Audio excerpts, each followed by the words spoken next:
Okay, and we are live. Let's go.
Hey everyone, how are you doing? I'm so excited.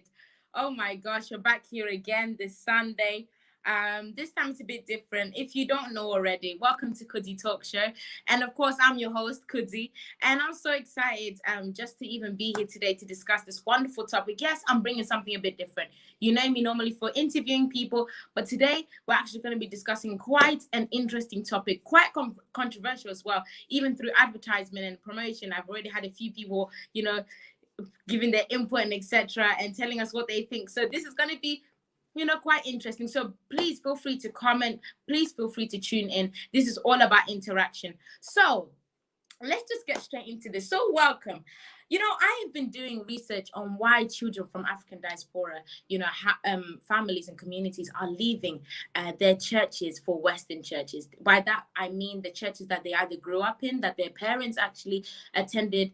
And then why are they leaving them for Western churches? However, my findings were inconclusive because, it was just so difficult to gather all the information. So I know I couldn't do this by myself. So I decided to call a panel to help me investigate this issue very, very closely. So I carefully chose these panelists based on their perspectives and what they do. And so this is a well-balanced panel. Don't worry. I've been very, very careful with who I've chosen. So I'm going to give each panelist introduce themselves. So for first, I'm gonna bring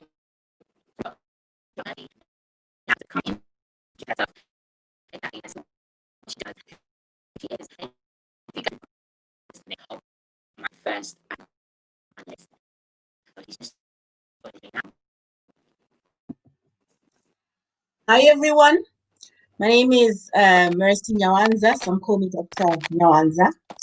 And basically, my history is I'm an educator. I have been a teacher since I was 21.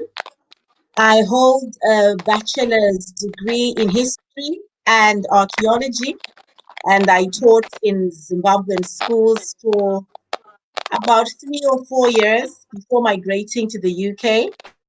And when I came here in 2002, I did a master's in media and communication, and then went on to do a PhD in politics and communication. And with that, I have been lecturing in universities in the United Kingdom, and I'm particularly passionate about the media's representation of women. Also, I must mention I am a Christian. I'm active in my local church, and I have worked with young people. I think that's pretty much it about me. That's awesome. Thank you so much. Thank you so much. That's awesome.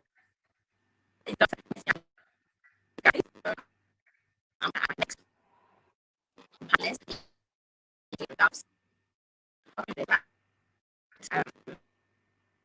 issue.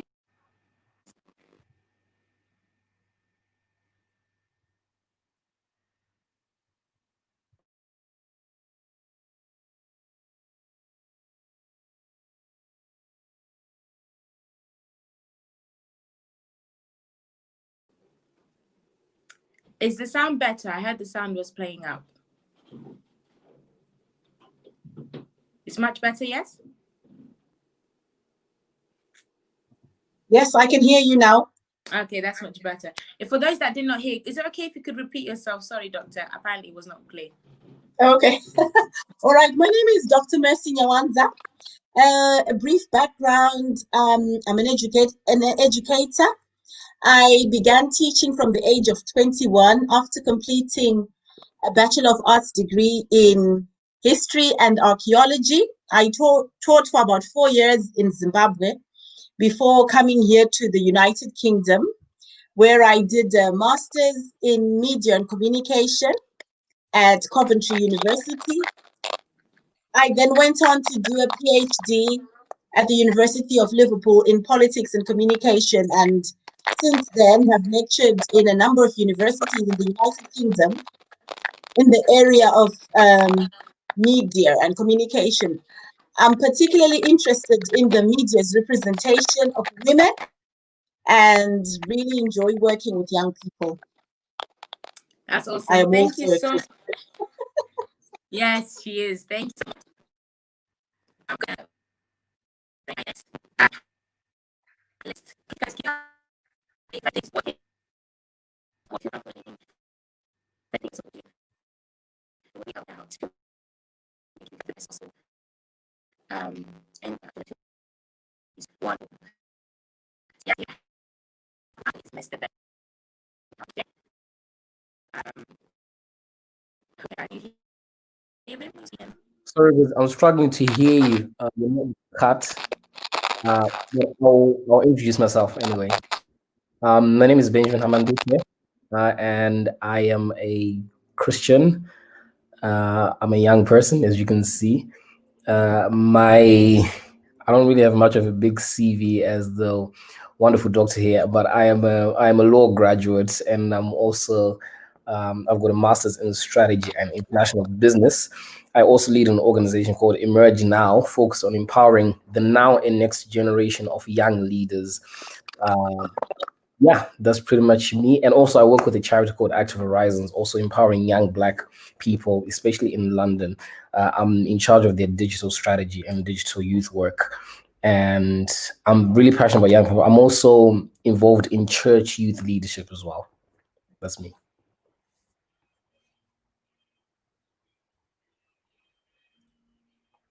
That's Can't hear. awesome. Thank you so No. much. That was awesome. Thank you so much. So yes, guys, already can hear that the panel is, is educated. We know what we're doing over here. We know what we're doing. So just to add my last panelist uh, to the stream so that they can introduce themselves and you get familiar.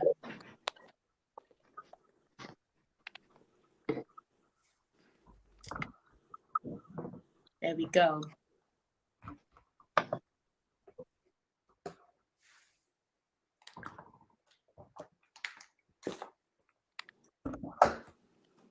Mr. Nakati, can you please introduce yourself?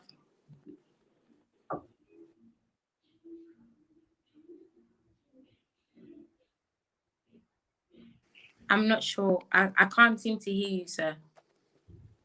I think his network is playing up. Yeah, his network is playing up slightly. Can you hear me now? Yes, that's much better. Thank you.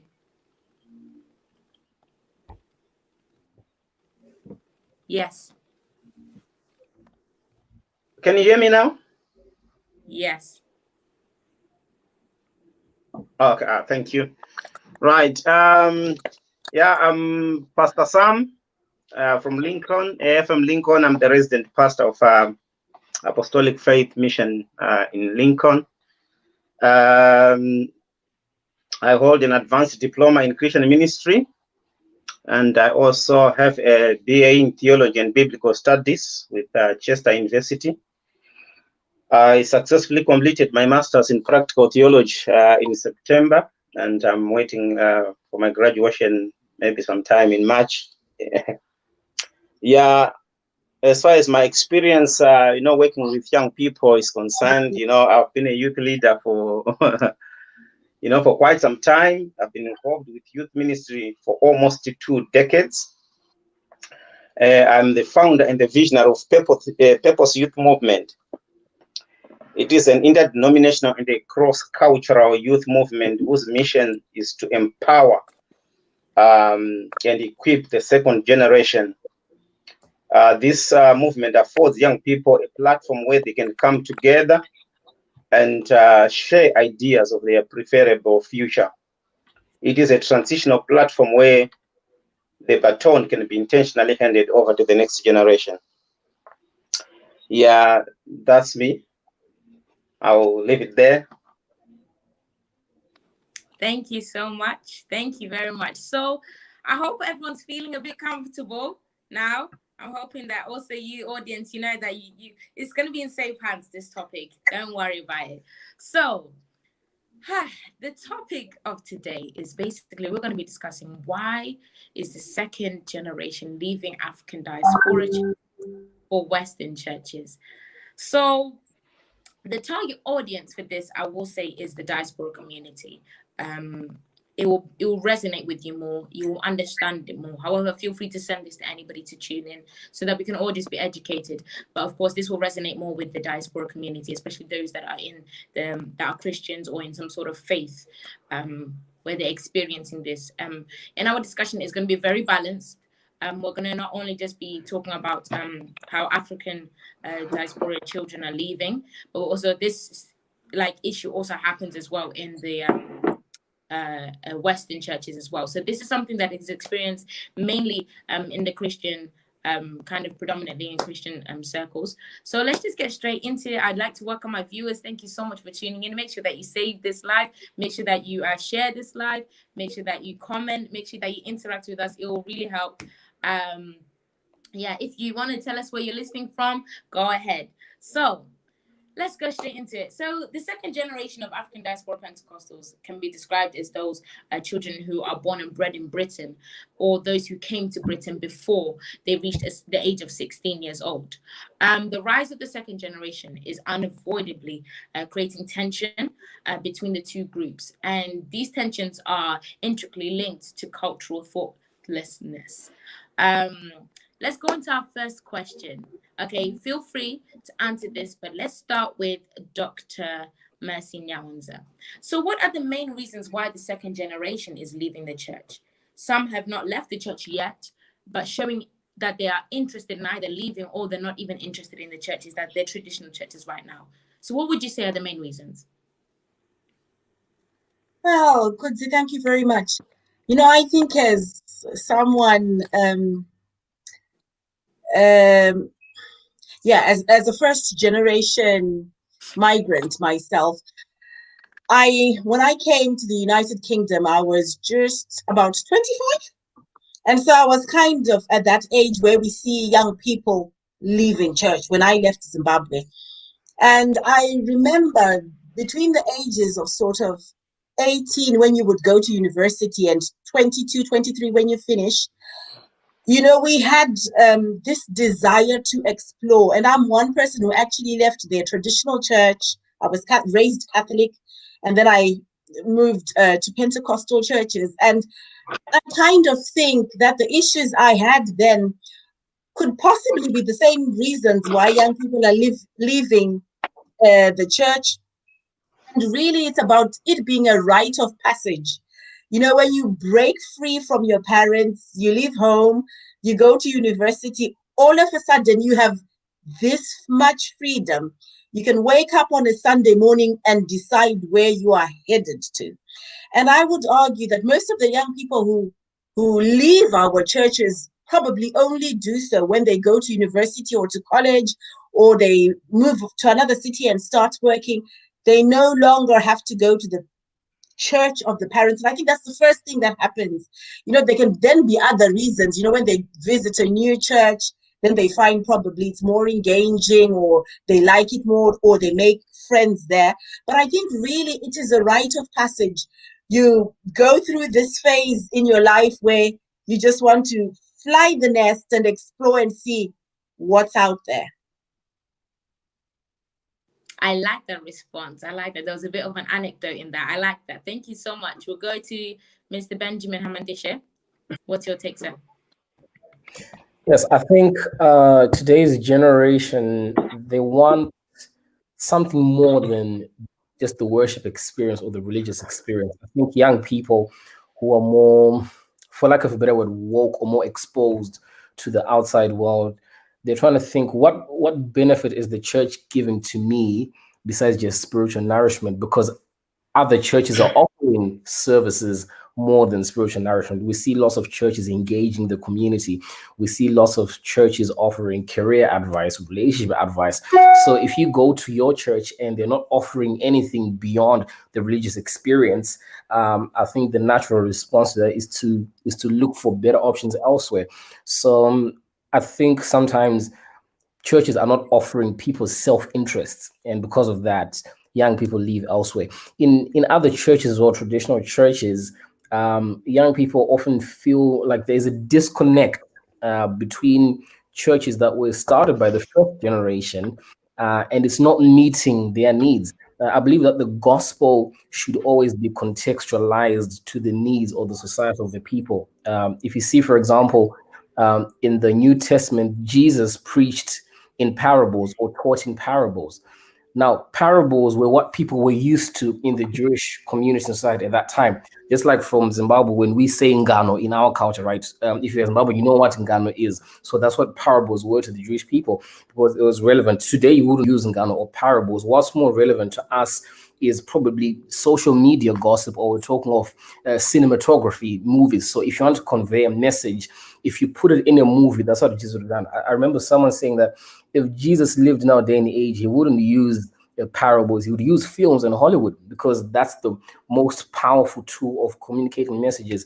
So I feel young people feel like there is a disconnect. I think maybe from my church, hopefully my church leaders won't attack me, but I think some churches, when the first generation, when they moved here in the, let's say, late 90s into the early 2000s, they came to the UK with the vision of, I'm going to go to the UK, work for a couple of years, 10 years, build my house in Zimbabwe, then go back, right? So they came with the vision of staying here temporarily.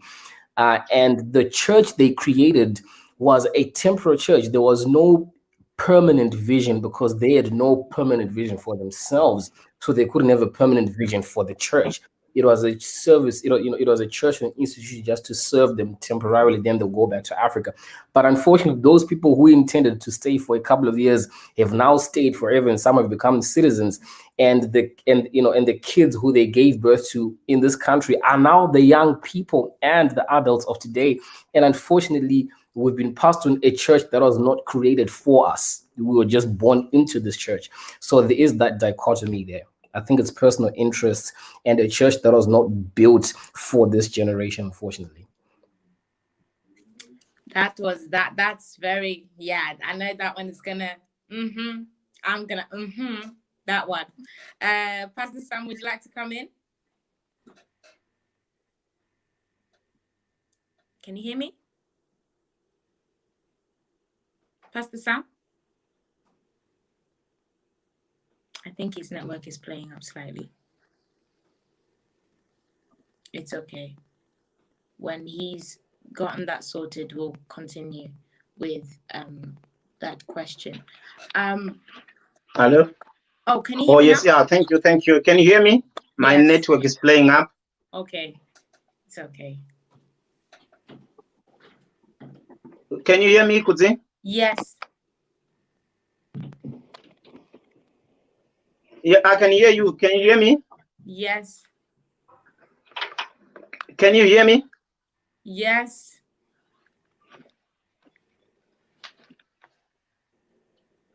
Can you hear me now? Yes, Dad. Okay, that's fine. It's okay. Thank you, Kudzi. That's a very good question. Yes. Yeah, there are quite a number of reasons why I think the second generation is leaving the church. Can you now? Okay, right. Yeah, I said there are quite a number of reasons why the second generation is leaving the church.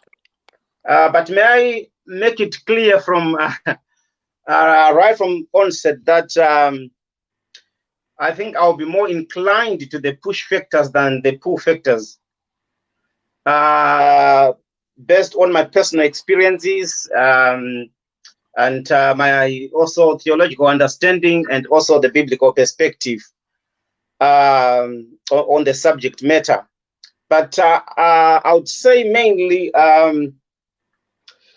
I think cultural factors are playing a major role. We have got cultural factors, we have got spiritual factors, we have got theological factors, and like Benji said, faulty foundations, and also is one of the factors. And I would say theological deficiencies on the part of the first generation. But let me just shed some more light on the cultural aspect of things. You know, when it comes to the proclamation of the gospel, you know, you cannot bypass one's culture. Culture, you know, plays an important part in, you know, in someone's life.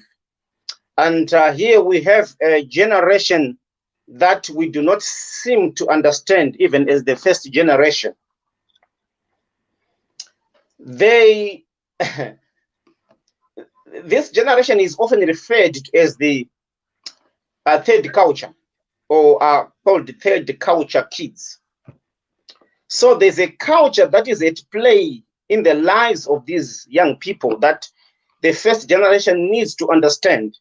If we are to be relevant to this generation, we have to take our time to be able to understand the culture that is influencing their lives and their worldviews and their behavior.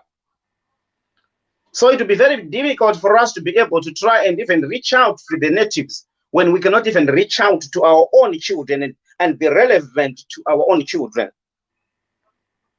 So, like in the gospel, you can see that Jesus, you know, came through the Jewish culture. He communicated the gospel through the culture of the day.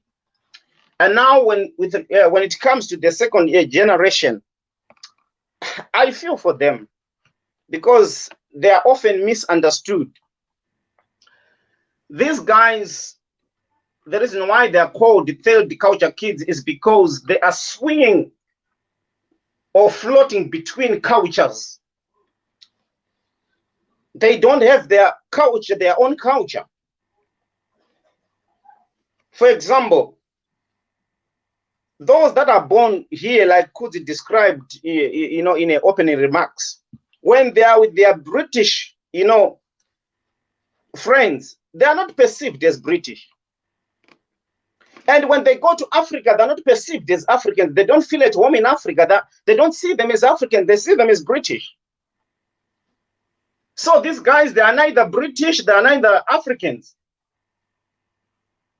And they are raised in a context that has got its own culture, the British culture. And besides, there's also the Western culture. The dominant culture of our time is the postmodern culture that is so intertwined with the British culture. So in order for us to be able to be relevant to these guys, we should be able to put into consideration these cultures that are at play in their lives. Because there's no way we can communicate gospel and be relevant to them without understanding the culture. So I feel like the fundamental issue here is cultural, and we need to be able to be intentional about understanding the dominant culture. And what happens now is that as these third culture creeds are growing up, they tend to swing in the direction of the dominant culture in terms of the surface customs and language. And this swing unavoidably begins to alienate them from the first generation forms of worship. So that's what is happening right now. Thank you so much. Because we, truth be told, we are all products of our own environment. And these guys, like us as the first generation, we have been shaped by the environment that we grew up in. Yeah. Yeah, so same applies to the second generation. Sorry, maybe I went over my time. It's okay. We're just going to read a few comments. Some people are really interacting on that one. We've got the first one that is saying, this is by Mr. Brian. He's saying, hello, can you hear me?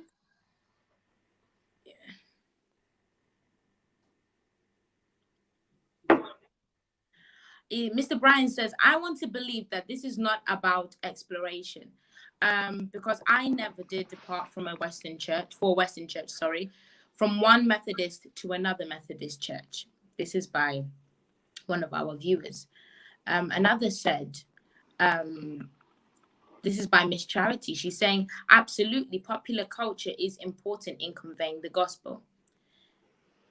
Another one says, prosperity preachings are the order of the day. And the human mind is so flimsy and wants to hear everything that is good. People have lost touch on the reasons why people go to church. Churches are now a way of socializing and showing off as opposed to praise and worship. That's its own league, that kind of question, that kind of response. So as I continue, it says, inherited church that does not meet the needs of today. And someone asked, feel free, want any one of you to respond to this. What do we mean by culture? Feel free in just about 30 seconds, if you could just define culture.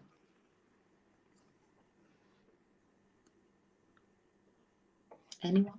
Culture is a way of life. So the way people live, and the multiple elements.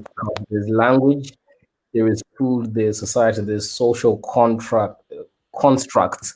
But I think in 3 words, culture is way of life. So the way you do life, the way you think, the way you perceive norms and values, that is culture. Lovely.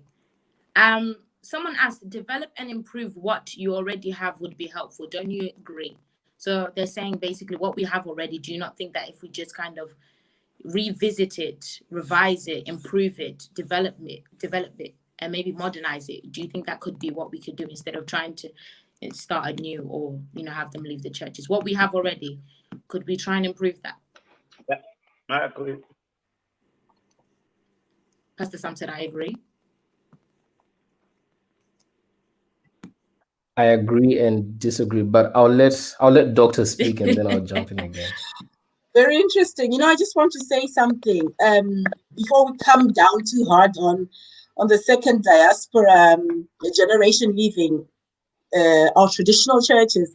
I was doing a bit of research on this subject before I came on the show, and actually the problem of young people leaving church is not just common or peculiar to the diasporic church, but it is actually worse in the traditional church. Again, your line is breaking. Oh. No, we can hear it clearly. It's okay. Pastor, can the rest of you hear me?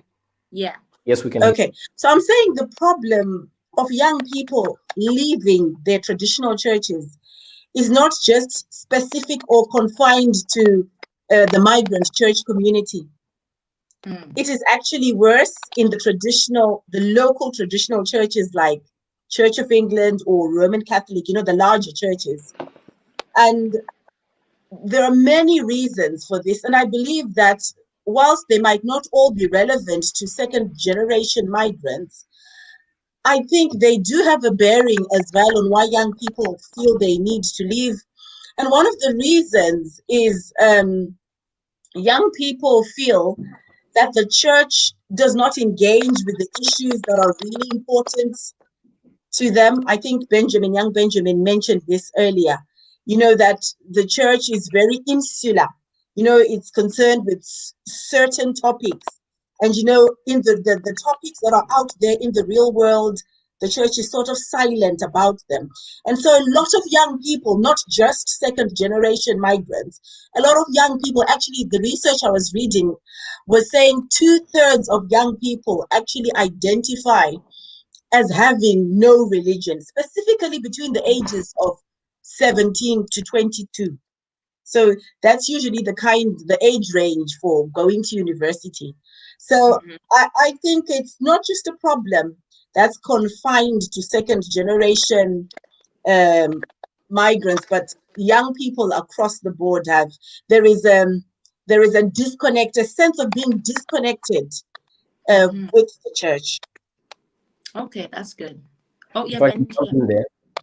Sorry, if I can jump in. I think also it's important to understand that in order to relate to the young people, it's not changing the gospel. The message of the gospel stays the same, but it's the method in which we communicate the gospel. It's the context in which we communicate the gospel. It's the attitude in which we communicate the gospel. I think also one of the things that young people feel is a push factor away from the African church is the way we culturally perceive certain things, and especially sensitive topics around homosexuality, sex, purity, etc. Like, for example, I was having a conversation with some friends in the week about homosexuality because a popular gospel artist in the States was pretty much came out with homosexuality and something along those lines. And I realized that there is a cultural African Black way we see issues. Yeah. And is a biblical and religious way we see issues. Sometimes those two are polarized. Sometimes those two converge and are the same. Sometimes people use the gospel and the Bible to mask their own personal or cultural prejudices, if that makes sense. So, for example, in our church, the way, like, for example, in Africa, the way people view prostitution, right, is, you wouldn't want sort of a rude, right? Yes, The way people look down upon it, the way people look down upon homosexuality, right? But the way people look at lying and stealing is not as serious as we look at these other issues. So we sort of classify sin and righteousness. So the way we frame sin, the way we frame holiness, the way we frame righteousness almost makes young people feel excluded, because now we're now having to deal with a prevalent sinful culture in a way that we never had to deal with it in Africa. There was never a big issue around homosexuality and abortion as it is here in the Western world. There is a forceful agenda. So we haven't managed to adapt our, not change our theology, but adapt our theology and adapt our mindsets to make our Christianity relevant today. So we end up being reactionary instead of responding to the issues of the day. So this is how I like to define or differentiate between responding and reacting. Reacting is when drama happens and you reenact that drama. So you respond to drama with drama. But the way you respond is responsibility is made up of two words: response and the ability. So it's your ability to respond accordingly.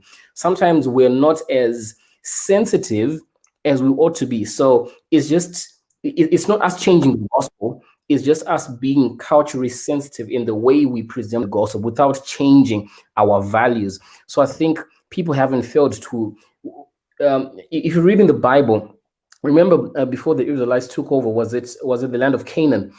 Joshua sent spies into the land of Canaan, to spy the giants. So meaning us, before we want to take over Britain or the Western world with the gospel, we have to spy the land. Have we spied the UK culture?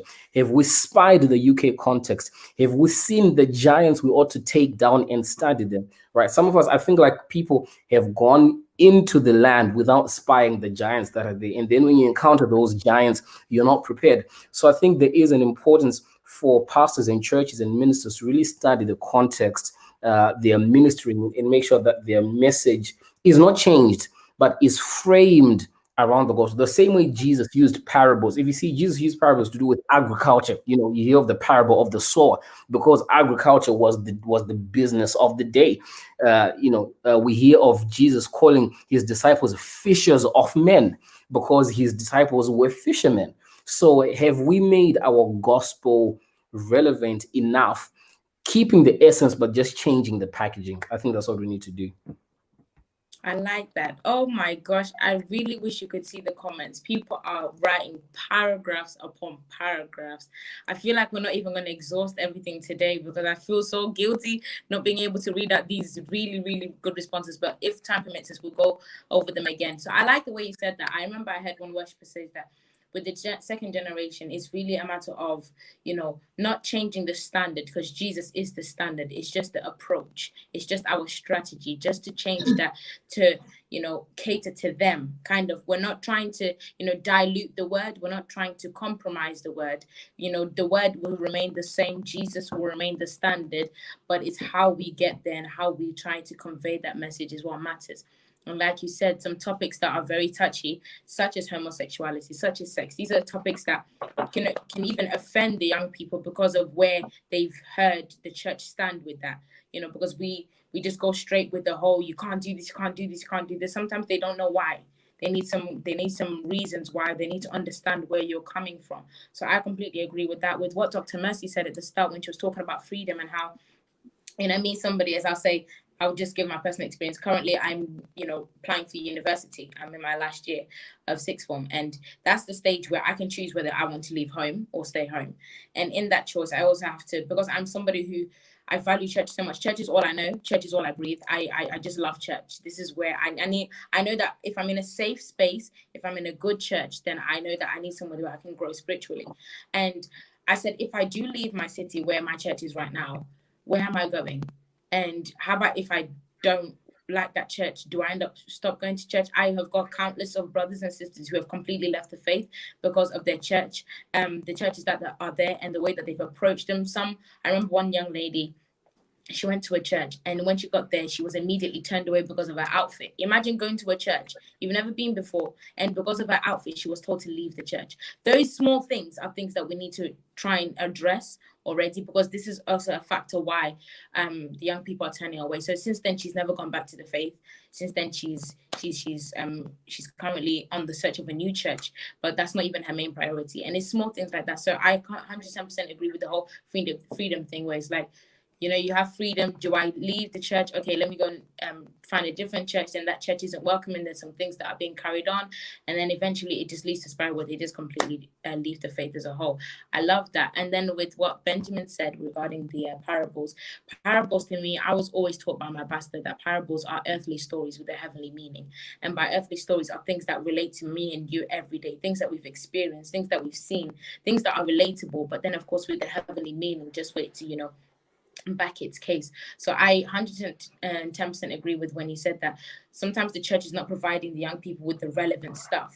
We're just going straight with, what Jesus, the Holy Spirit, the Trinity, all the things that in the Bible, yes, they're great, but now we need to apply it and give examples of these things in our daily life so it can be relatable and that it can be reminded of them when they see something, then they remember it. So I 110% agree with you when it comes to that, aspect of, are we bringing them something to them specifically? Are we giving them something that they're going to be able to benefit from? What are they benefiting? That's the best bit that I caught out of your response. What are we benefiting from the church? That's great. I think, you know what, let's just go straight to the next question, because imagine this is only one question, but we've already gone in. So let's go straight to the next one, which is, African diaspora churches served as sources of spiritual nourishment, economic advisory units, and educational centers for the first generation. On the contrary, the second generation do not see the same. So why is that? Why is the second generation not seeing them as the same? We'll start with Benji.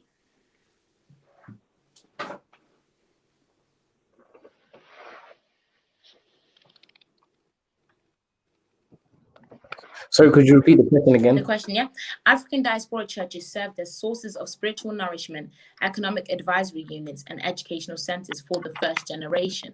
On the contrary, the second generation do not see the same. And why is that so? So I think here we are. If I was to summarize that question in one phrase, we're talking of what actually is the purpose of the church, right? Yes. And also in an attempt to reach out to young people and other cultures, are we sort of diluting the purpose of the church? In that sense, other people might say the purpose of the church is just for spiritual nourishment. The economic stuff you're talking about, that's never been the purpose of the church, right? I think the church has multiple facets. Number one, it should minister them spiritually. The purpose of the church, the Bible says, Jesus said that you are the salt and the light of the world, right? So what does salt do? Salt flavors. Salt brings change. Is the church bringing change into the lives of young people? And is it bringing change into the life of the community it serves, right? If your church is not bringing a change that is necessary, then you have to question yourself. Light, what is light? Light means bringing hope into dark situations. Are we bringing light into the dark situations in young people's lives? When we condemn them, so when we preach the gospel about sin, for example, are we condemning them or are we convicting them, turning them to Christ? Because if we're condemning them to feel shame and guilt, that's not bringing light, that's bringing darkness upon darkness. But when you bring a message of hope and grace that God can save them out of their sin, now you're bringing light into that darkness. So are we using the Bible? Because remember, Ephesians talks about the word of God being a sword of the spirit, right? So you can use a sword either to offend or to defend, right? So are we using the word of God and scripture and ministry as a tool to heal young people, to bring light into their dark places, or are we using ministry to feel them excluded from the kingdom of God? So I think the church does have a place to minister them spiritually. We have to find out that are we healing or are we attacking spiritually? In terms of the economic and stuff, the church does have a responsibility to be economically relevant. If you see in the Bible, in the book of Acts, the church at Acts, one of their purposes was to alleviate poverty. The Bible says that they sold their houses and made sure that none amongst them lacked, which means they were meeting the economic and financial needs of the day. Is the church meeting poverty? I marvel at churches, even in our denomination, we like to do community engagement, right? And give out Christmas hampers to the community. We like to give to charity, but then members of their own church are poor, So I'm like, doesn't charity begin at home? So a church has to find its own relevance economically. It's mixed. I can't give you one answer because each church varies in the way they minister in that sense. But yeah, I feel some young people feel like the church is not economically relevant in this day and age of pandemic, where young people are losing jobs, where young people are not getting job offers in a recession. Has the church made its ministry relevant to the current recession we're in, or are we just preaching something far away from the young people's experiences? The gospel, because the gospel can answer every question. But sometimes when we don't have the answers, we feel like the Bible doesn't have those answers. There is an answer in the Bible for every need. It's for us to make sure that we are intentional. I think being intentional in ministry is the number one most important thing to answer this question of the day. So there is a way the church can be economically relevant. If you see in the olden days, the Catholic Church used to build hospitals, and I think they still do. They've built multiple hospitals. If you go to Africa, where you came from in Zimbabwe, there are multiple schools built by the Catholic Church, Saint Ignatius, Saint this and that. Is that still happening, at least from our Pentecostal church today? I don't know. I think that's a question for leaders to ask themselves, to identify the needs of young people and contextualize their ministry and their services to those needs. So yeah. Sorry for That's rambling. good. Thank you. All over the place. Thank you. Does Pastor Sam have anything to add on? Yes. Yeah. Let me just maybe take a different approach to that question, just to bring, shed some more light about young people. You know, I like the definition, or I would say the Hebrew word for, or description for youth. The Hebrew definition for the term youth, it means to shake one's head and roar like a lion. It's not just a period. I can hear this funny noise. Can you hear me? Or I'm breaking? We can hear you. Okay. Yes. Yeah. I like the Hebrew definition of youth. It means to shake one's head and roar like a lion. It's more than just a period of time, like from childhood to adult stage. So this, I like applying this definition because it's pretty close, you know, to the mark. You know, when we look into the lives of young people, there's something that is built in within young people by God. I like the scripture, it's in Ecclesiastes, that says God planted eternity in the hearts of human. There's something God planted in these young people, and this thing needs to be met. It needs to be fed. So the definition, it says it likens young people to lions. You know, lions, they grow, they you know, they shake things. Lions, so young people, that's why I say there's so much shaking, there's so much growling. So their growling is not a strict, at times it manifests as rebellious, but it's not a rebellious streak that must be eliminated, but it's a cry of destiny that must be fed in our churches. They need something of substance that can fulfill that gap, that gap. There's spiritual vacuum within them that is not being fed. There are needs that are not being met by the church.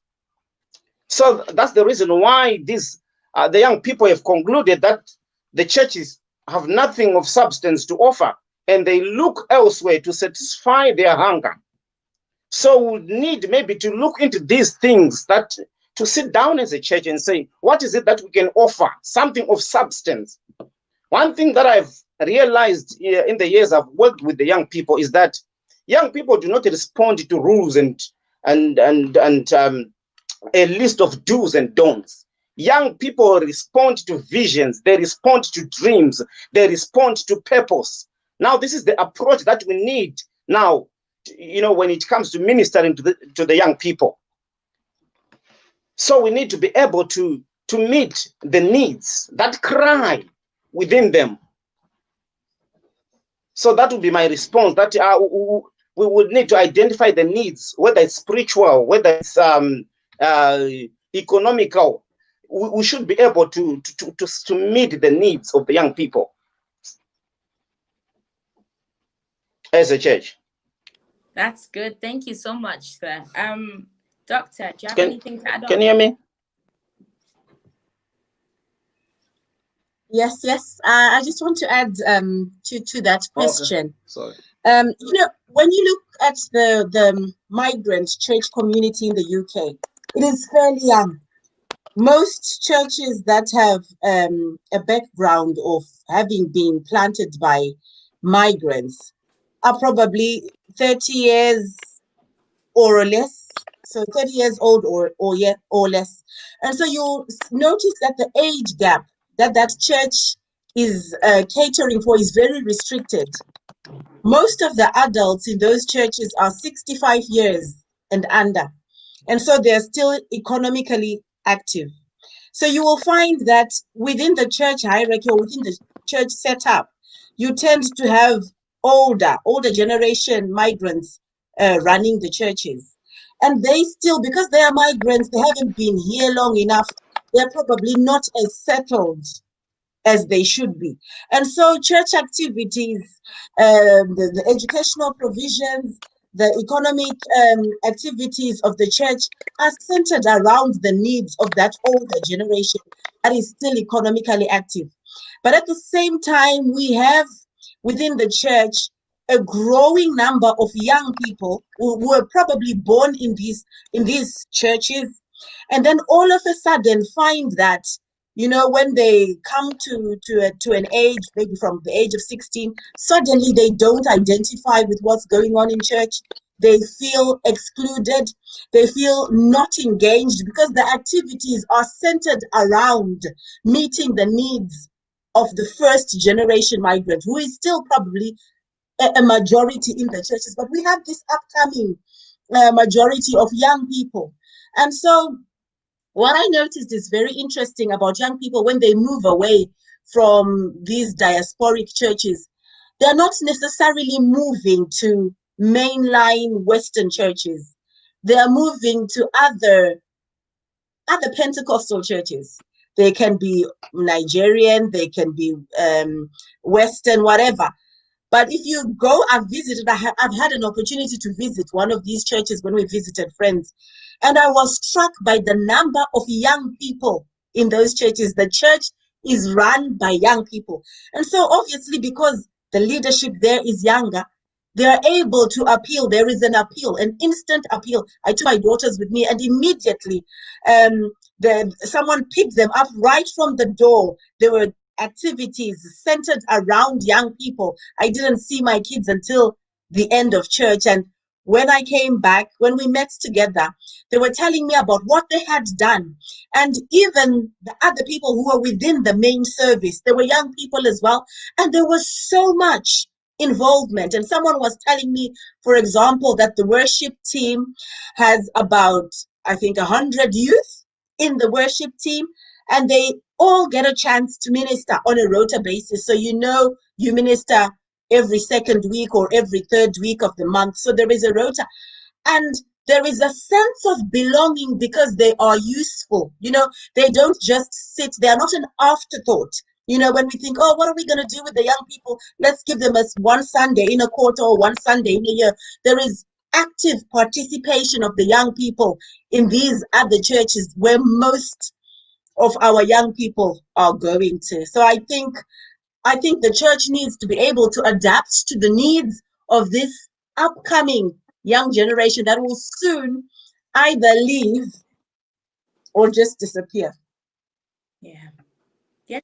Can I jump in there as Yes. well?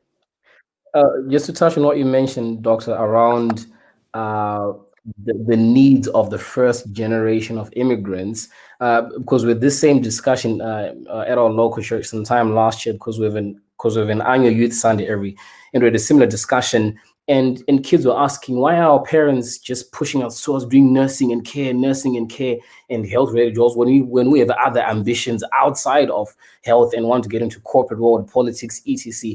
And one of the realities facing our Zimbabwean and diaspora community is that of immigration, right? So sometimes because of immigration purposes, if most families aren't as settled, they're kind of also limited in that area. So parents are saying, no, you know what, because of your status at the moment, it would be good for you to pursue nursing so that you can actually, stay on track with what we're trying to achieve as far as our immigration status is concerned, right? And then after you've settled and gotten your papers or visa, then you can start exploring other options you want. So sometimes, sort of to defend that older generation, it's not that they want to deprive young people from being ambitious, but I think our generation as well has to be aware of some of these realities that our parents are facing battles that we have no idea about.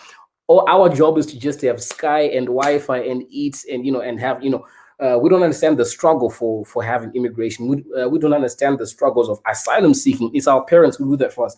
Even if it's citizenship, it's your parents who fill in the forms for you and do all this stuff. So I think, speaking to my generation, it is important for us to be sensitive of some of these unspoken battles that the first generation has to go through. On top of having to assimilate economically and provide for their families, they have to go above and beyond. So sometimes what may seem like parents are discouraging or depriving young people of certain luxuries or ambitions, career-wise and academics-wise, is just understanding, no, there is a context to it.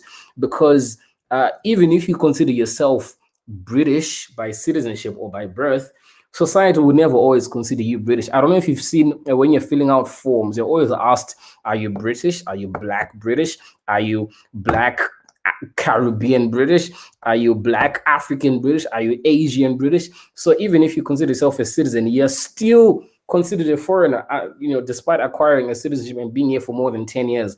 So there is some sense into what may seem like parents are not being realistic or they're not being relevant to the times. There are some unspoken battles they fight, and we have to assimilate to that. And also, I think, alluding to your point about engagement and involvement, I think speaking to the African church, there is a need for them to engage and involve young people more. I attended a conference 2 years ago at Hillsong, London, and it's called Young Leaders Lab, where they invite youth leaders. And in one of the breakout sessions, I attended a session with the Hillsong pastor, Pastor Gary Clark, and the Hillsong youth pastor, Dan something. And I asked them, both of them, I said, I've seen that Hillsong is a very vibrant church and attracts lots of young people more than the average church. What is your secret to not only attracting, but keeping young people? Because we are a complicated demographic. And they said, number one, accept young people as they are. Don't judge them before you get a time to engage with them. Don't judge young people. Accept them. Be graceful. Let them come in. And then once you accept them and they come into your church, don't leave young people sitting in the pews and in the benches doing nothing. Unfortunately, so when you go to Hillsong, you find that the young people are preaching, the young people run praise and worship, the young people run media. In some of our churches, it's as if young people are only recognized once a year on a youth Sunday. Young people are only seen to do minimal jobs in the church, including maybe doing the projection of the IT, or maybe, but in terms of the fundamental administration and running and strategy forming of the church, we're excluded, we're just almost like an afterthought. And there is a danger in that. And I always say this to pastors in our church, and I say it directly to them. I don't care how senior they are. I tell them, if you guys are not careful, you will die with this church when young people leave, because my generation, we're not interested in staying in church, not because there's no anointing, but we don't feel included. Ministry is better when you feel. The gospel and the kingdom is all about inclusion. There's a parable where Jesus was saying that there was a king who was inviting people in the street. He sent his servants to invite everyone. The Bible also says, there's a verse, I think it's in Luke 16, is it Luke 16, where Jesus is encouraging his disciples to compel all men into the kingdom. Compelling means that you have to lure people into the kingdom. But sometimes our church is not really luring, is not compelling. It is more like, if you don't want to be part of us, it's okay, do your thing. But this is the way we do church. And that's it. So we have to be intentional about compelling. We have to win. You have to win, because there is a battle in every young person's mind. It's either the kingdom of God is siding with you, or the enemy is fighting for you. So we have to fight hard for young people's attention. And let me tell you, it's very easy to get young people involved in church. It's not even complicated. Just involve them in ministry. Don't wait for young people to be perfect before they can take up leadership in church. I wonder, it's funny that politics is engaging young people, right? Young people are very engaged in politics. The Labour Party has a youth strategy. Conservatives have a youth strategy. The business world is involving young people in internships, apprenticeships, mentorships. But there is no specific agenda for young people in the church besides a youth department and a youth Sunday and a youth conference. Outside of that, you're just another group in the church.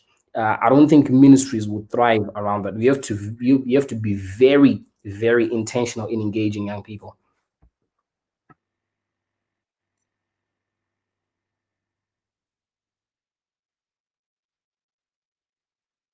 Sorry, I had muted myself because I was just absorbing. I'm so sorry.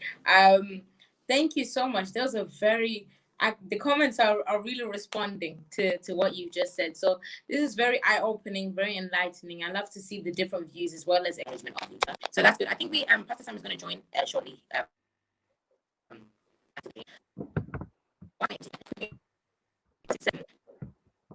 Our next question. For those that have just joined, we are discussing the topic, why is the second generation for those that have just joined, that's the question that we are discussing this this evening. Something to and I'd like to someone to interact with us and just to be enlightened as to what we're discussing today. It sounds still okay. We can barely hear you.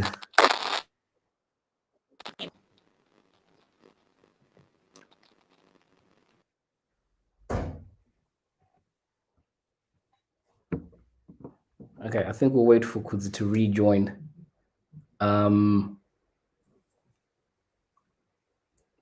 Shall we give it a few seconds?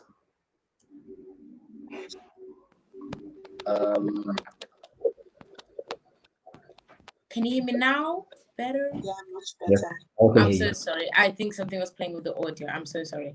For those that did not hear, I was just going over the question that we are discussing this evening, which is why is the second generation leaving African diaspora churches for Western churches.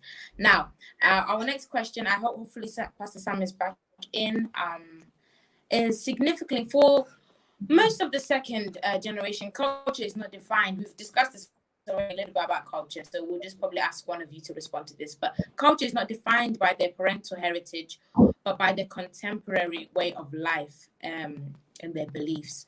And these include such as social media, music, language, etc. So what are your thoughts on that? Could I get one of you to respond to this, and then I will pitch in? I think Doctor can go. I think by nature, culture is meant to be dynamic. It's meant to evolve as life changes, because the world we're living in has been very fast paced. I mean, just look at 2020. We've taken the church from the building to being a church without walls. So culture is very dynamic. And I believe that the church, whilst it must retain its saltiness and must retain the true gospel, it must be able in other ways to evolve with culture. So, for instance, to make use of media technologies that allow the gospel to reach people who are not normally their target audience, to reach people who would not normally walk in, through those doors. And so I think because culture is not static, we, the older generation in church, should try also to not be static. I think one thing I must mention is the older you get, by the time you get to my age, you'll start to realize that change is very difficult. You just become very comfortable in your own ways of doing things. It feels safer. And so there'll always probably be this friction between the younger adults in church and the older generation. But culture is dynamic. It must continually evolve and change with the world. Yeah. I think also the problem is not exclusive to the diaspora community in general. I think when you talk of the generational gap and the generational conflict, you're really talking of an African problem, not just an African diaspora problem. It's the problem that has grappled our political systems and churches across Africa as well, in that there is this sense that age equals to wisdom. So as long as you're young, you don't know nothing. As long as you're old, you know everything. And also our older generation need to understand the concept of dialogue. It's okay to speak to young people level-headedly. It's not always looking down on young people as being ignorant or naive. If anything, young people are getting more intelligent by the day. I have a young sister who is 11 years old and I'm 25.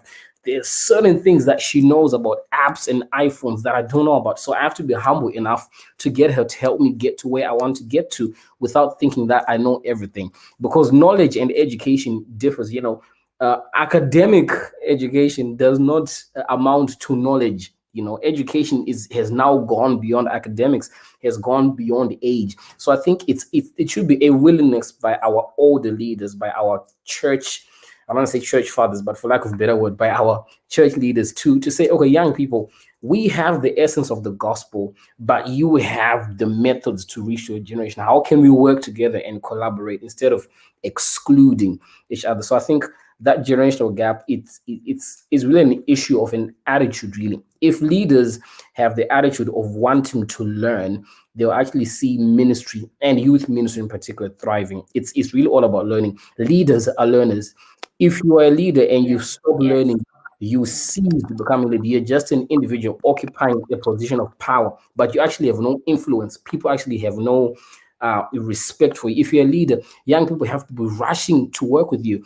And being a leader doesn't mean you have to know everything. It means you have to know who to use where. And there's many things and opportunities where young people can serve and grow their church. I believe there are three things that grow a church, right? Number one, it's your quality of leadership. Number two, it's your praise and worship ministry. You have praise and worship is very big to churches. And number three, it's your youth ministry. If your church lacks those three things in fundamentals, it won't really thrive. You just have your few numbers. I mean, look at any thriving church, whether it's a part of the house, Hillsong, Planet Shakers, Elevation. They have those three things in common. They are very intentional about growing those three things. And technology is obviously additional and fundamental to that. So leaders have to be willing to learn. Yes, I agree. My dad encourages me to keep reading. He says, you have to read. I said, if you want to be a good leader, you have to read. You have to be willing to take in new information every day. You have to be able to learn every day.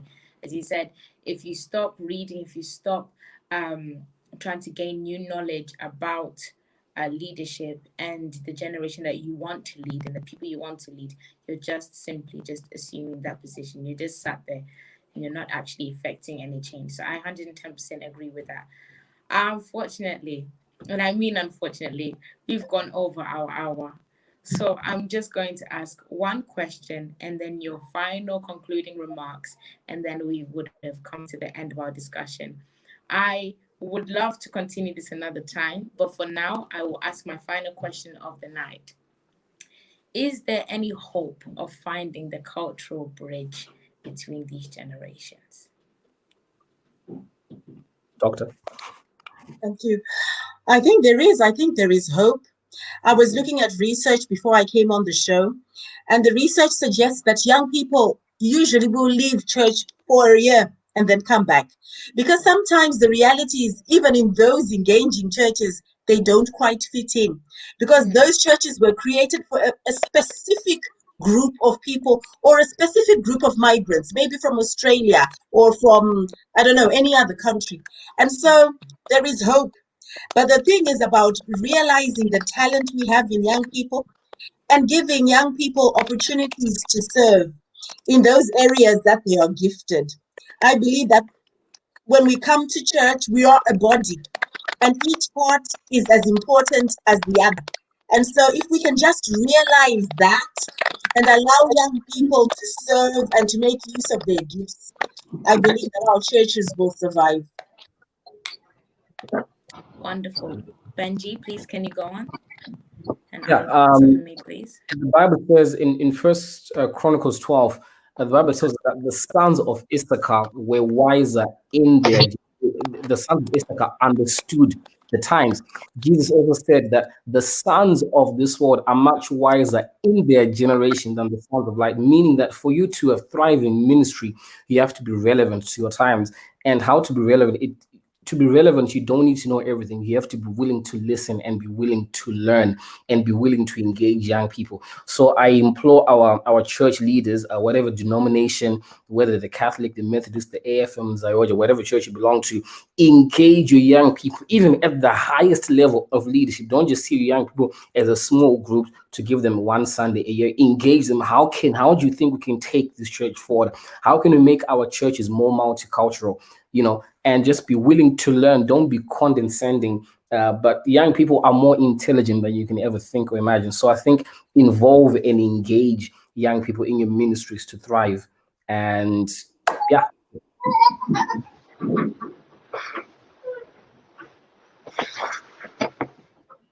You're muted, Kudzi. Sorry. Sorry, Pastor Sam. I think your network had kind of kicked you out of the stream, so I'm so sorry you missed out on the question. But now you're back. I'll give you an extra minute just to answer the question. Is there any hope of finding the bridge and the gap, the cultural bridge, between the generations? And your concluding remarks. You've got one extra minute because you missed out. Thank you, Kudzi. I'm really sorry that my network is really bad. But I think there is so much hope There's so much hope in finding a missional and a cultural bridge between the generations. Personally, I hold convictions that, the youth ministry is not a stepping stone to another ministry. They are the church. Sunday school is the church of tomorrow, but not with our youth. These are the church, and we should be intentional about equipping this younger generation. These young people. Let's be intentional. Let's engraft them in everything that we do as a church. We cannot just pack them there and give them Sunday once in a while. No, we need to develop convictions that, these are a reward. These people are a reward and a solution, and we need them. They've assimilated well in the host culture. They've got the language, they've got the time, they've got a lot at their disposal. And it's the duty of us, especially church leadership, to realize the potential that lies within the young people and create platforms for them to maximize their potential. But I see them as an asset. They are a reward and a solution to the diaspora church. We just need to be intentional about taking them on board and engraft them in the life of the church, not once in a while or as and when we feel it. They've got so much to offer. Thank you. Thank you so much. I think this discussion was so enlightening. It was just stimulated. It was everything and more. I exceeded my expectations, but at the same time, what was I expecting? I've got the Benjamin Hamandishe, Dr. Mercy Nyawanza, and Pastor Sam here with me. So thank you so much for your time. Thank you so much for joining in with this discussion. I really hope those in the comments, you were either educated, you were enlightened, you were able to rethink some things, look at things with a different perspective. But I hope you have gained in some way from this conversation. I want to thank you again, Dr. Mercy Nyawanza, for joining and for giving your wonderful input and for enlightening us with the research that you have presented and etc. and your thoughts and the anecdotes. I really appreciate. Thank you, Mr. Benjamin Hamandishe, as well, for even giving that perspective. You really came and opened my eyes as somebody from the second generation. I really felt like you're a voice for our generation, and we really appreciate you. Thank you so much, Pastor Sam. Thank you very much for looking at our generation and not just having the stereotypical first generation mentality and acknowledging us, and also pointing out the areas and points of needs that can be met through your help and through the first generation giving us a space and recognizing us and making us useful. So thank you so much, my wonderful panelists, and I thank you all as well for joining in the comments. May God richly bless you. Thank you so much for engaging. Thank you so much for giving your input, and we have come to the end of our discussion. Hopefully there'll be a part 2, but for now, thank you so much, and may God bless you. Thank you. Thank you. Thank you so much. Goodbye, guys. Thank you. Goodbye.